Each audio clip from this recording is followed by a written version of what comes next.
Joost, welcome to the stage. Thank you. Thank you very much. Big green one. Excellent. Thank you very much indeed, Kirsten. Good afternoon, everyone. I think we should compliment the organization for bravery to invite me to speak to you at around 3 o'clock. That's some time between you recuperating from a lunch and you dreaming about your drinks later this afternoon. So I hope I will be able to keep you awake. And if I don't, continue to dream about these drinks that you are envisioning. So thank you very much indeed to the organizers for inviting me to come over to Halifax. It's good to see so many familiar faces and some new ones as well. Before I focus on the topic of this afternoon, just a few words of sort of housekeeping. Greetings from Macau. I talked to my counterpart in the Macau Maritime Museum. They can't make it today, but they really share their greetings with all of you here. I didn't hear much from Guangzhou, from Canton, but I'm sure that the colleagues over there do miss you all as well. And we in Hong Kong try to create a bit more of a collaborative effort, I guess you can say, to get the maritime museums in the Greater Bay Area to join in collaborative efforts as well. So on that note, great to be here. Thanks Kim and staff and volunteers for organizing quite a wonderful conference and for the exquisite timing of so many different things.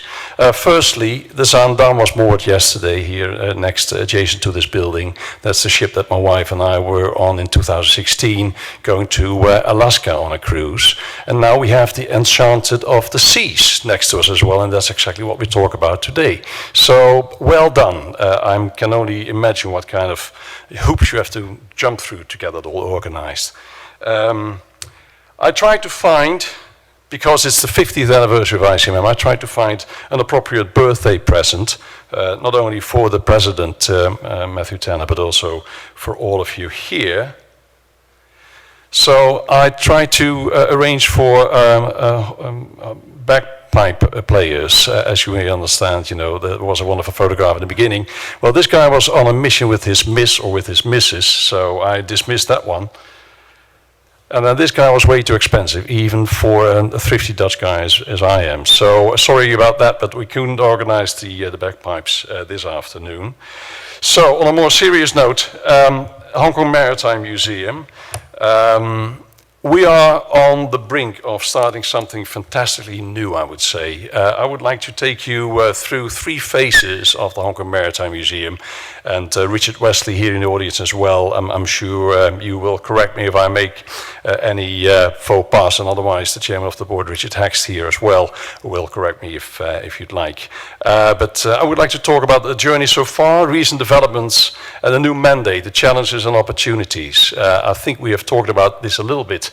What are the chances and opportunities for maritime museums and marine science? How do you combine this? And what are the do's and the don'ts, if you'd like?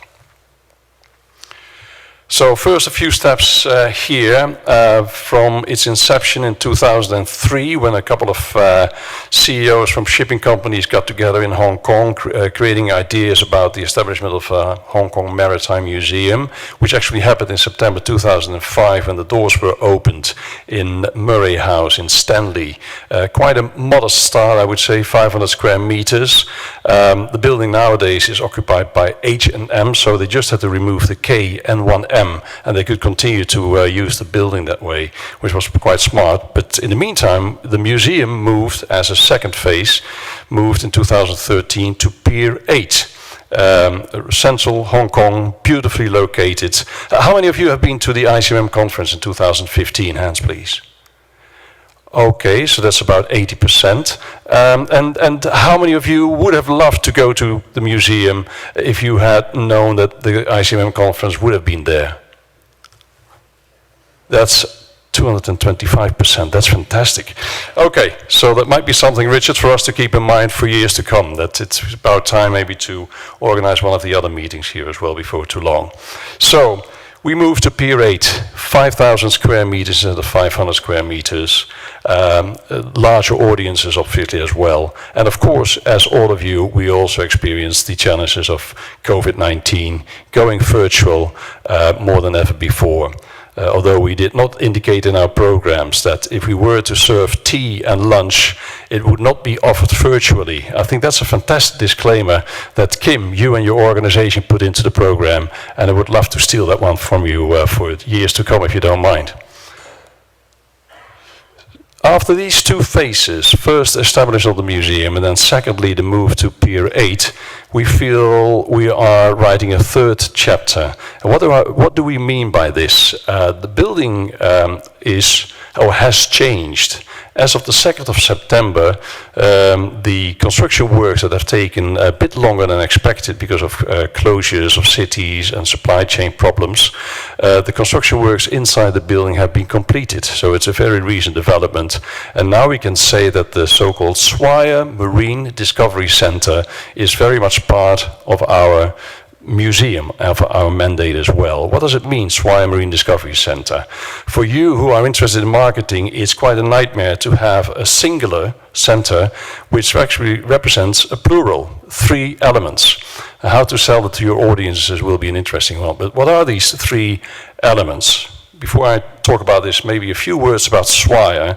Swire is one of the older, if not one of the oldest, shipping companies in Hong Kong, although it's much more than shipping. It's real estate, property, it's aviation. Cathay Pacific is owned by Swire as well, and a whole range of all kind of other activities that are quite lucrative for Swire, and subsequently, if we play our cards well, lucrative for us as well.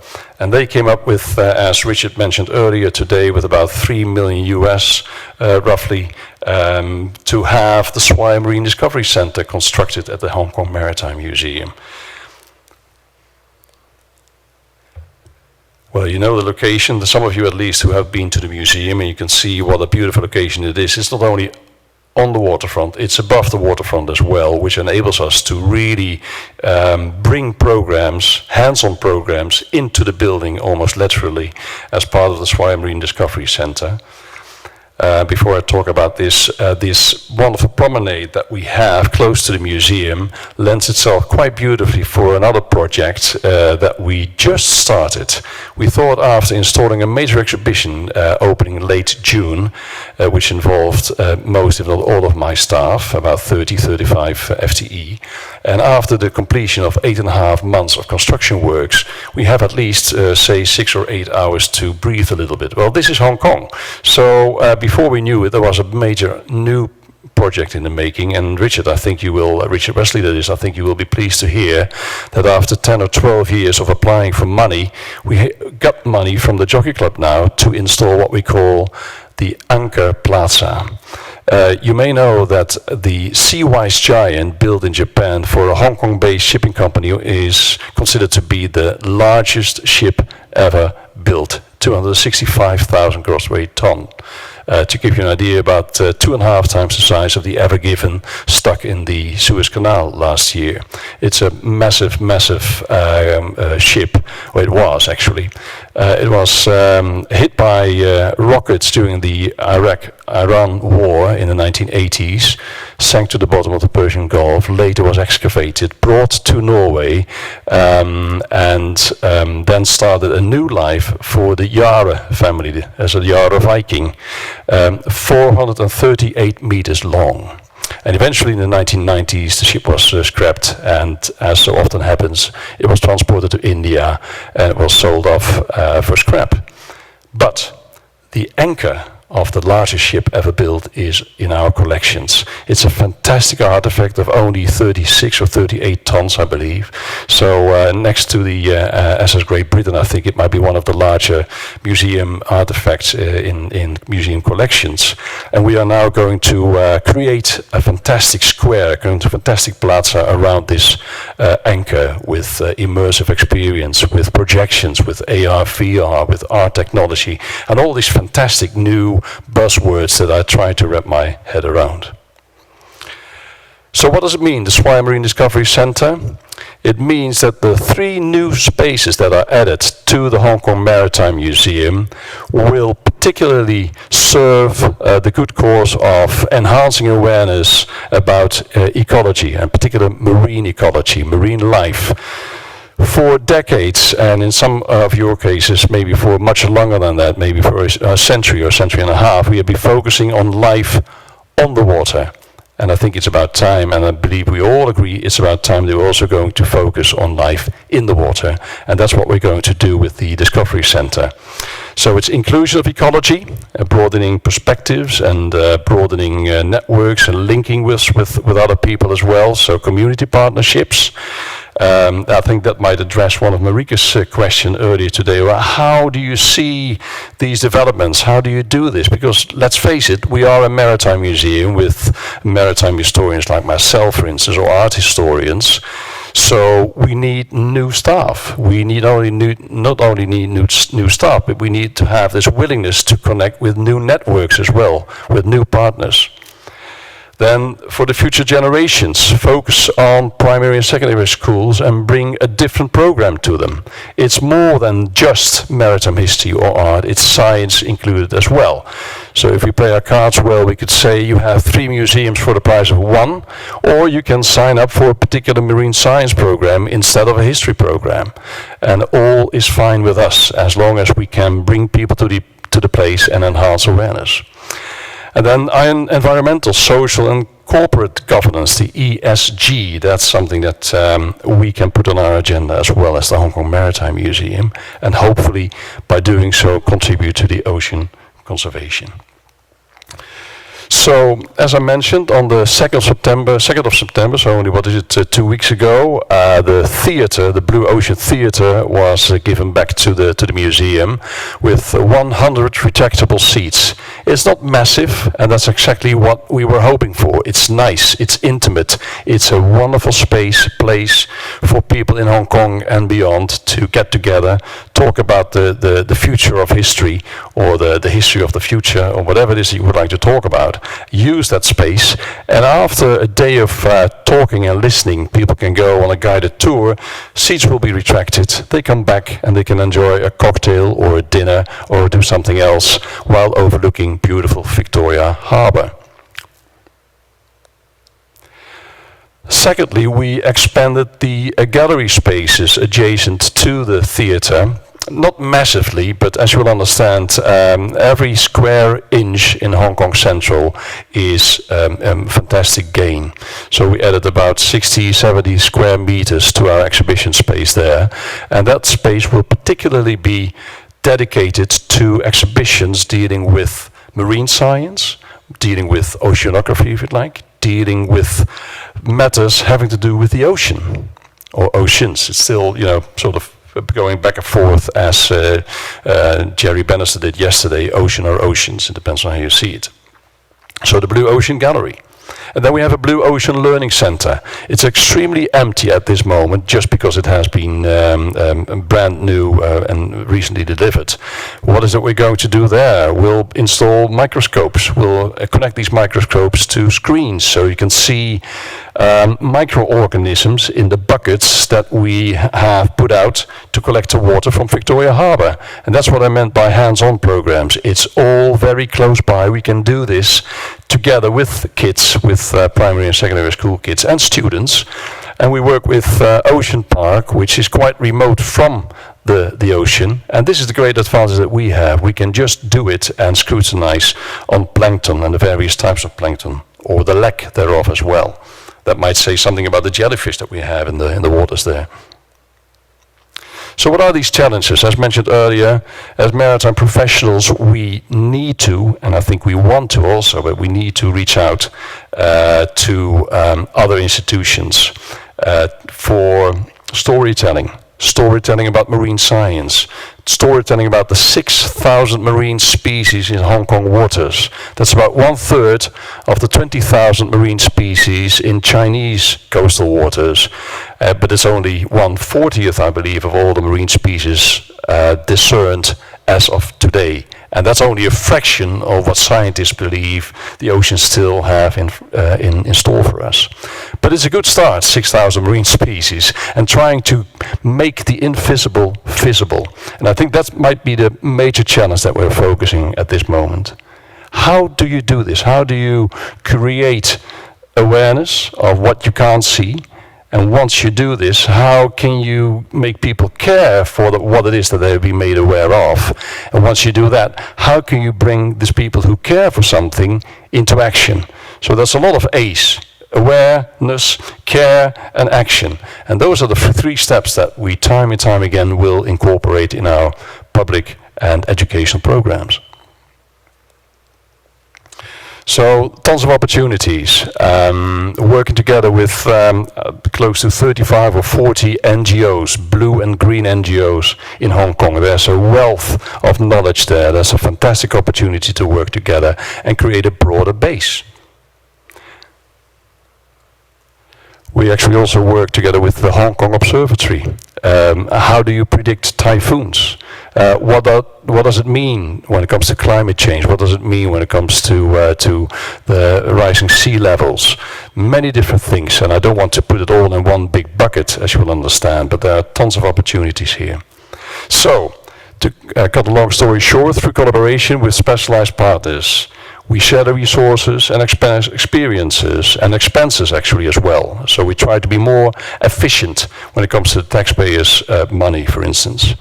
To further expand our network, can you believe it? What a wonderful opportunity to really get debates and discussions with marine scientists about what it is that we can do.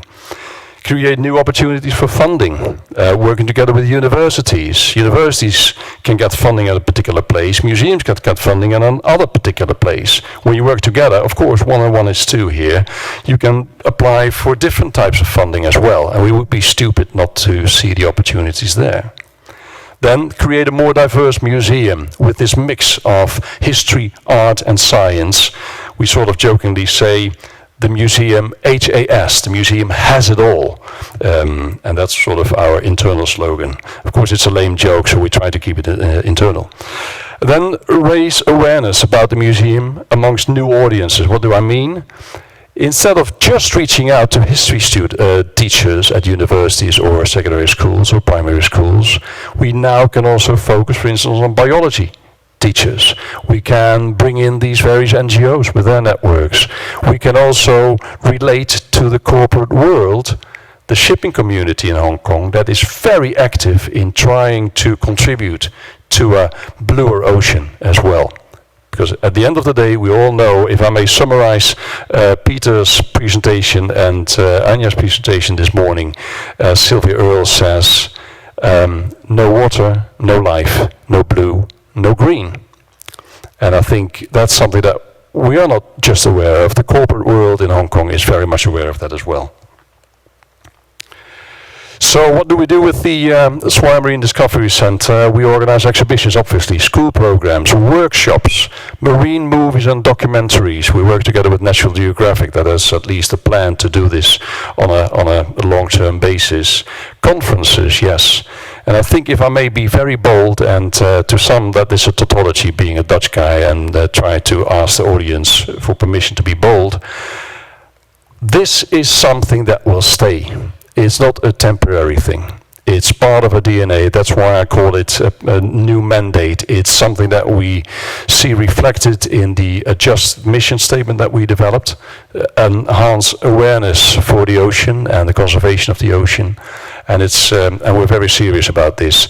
And Michael, I congratulate you and your staff on the fantastic initiatives that you shared with us earlier today when it comes to stick to what you preach. If you want to focus on marine science, marine life, God forbid that, or someone else if you'd like, God forbid that your museum cafe still uses plastic straws. It goes from the tiniest little thing to the most expensive exhibition that you can think of, and everything in between. So I think that might be one of the challenges that I didn't mention in my slides, but how to try to be consistent.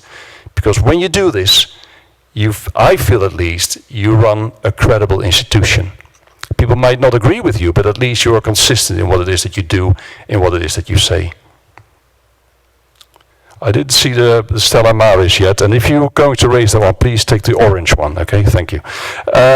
So, what is it that we need to be very much aware of? We are maritime museum professionals. If we really want to tell the stories well, we need to hire marine scientists, and that is exactly what we're doing as we speak. To collaborate with NGOs. There's a tendency amongst NGOs in Hong Kong to knock on the door and say, we'd love to take over your space.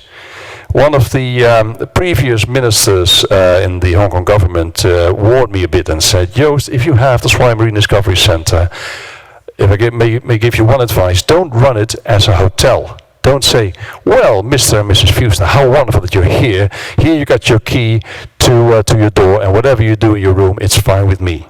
No, you want to sort of continue to have some sort of control, checks and balances, in order to contribute to your own credibility, and ideally, the credibility of your partner as well. But I guess first and foremost, our own institutions. And if you have 40 people knocking on your door, you better know what kind of criteria you would like to use.